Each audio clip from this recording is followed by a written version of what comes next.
வணக்கம். மனித நேயத்தின் மறுபிறவி என்றால் ஐயா கர்ம வீரர் காமராஜர் தான்.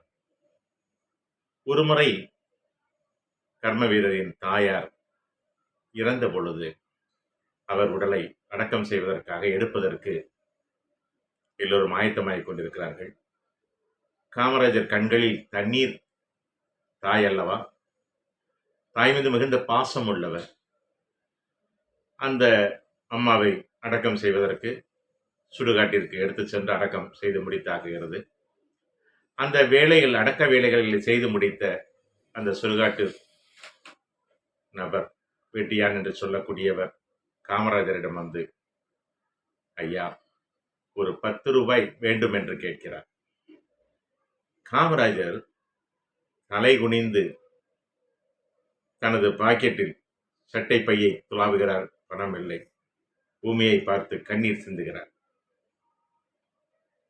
தமிழகத்தில் முதலமைச்சராக இருந்தவர், ஒப்பற்ற மாபெரும் காங்கிரசின் தலைவர், தன் தாயின் ஈம கிரியைகள் செய்து முடித்த அந்த தொழிலாளிக்கு கேட்ட 10 ரூபாய் காசு கொடுக்க முடியாத சூழ்நிலை, யாரிடமும் கையேந்த கூடாது என்கிற மனநிலை உள்ளவர். என்ன செய்வதென்று தெரியாமல் தலை குனிந்து கண்ணீர் சிந்துகிறார்.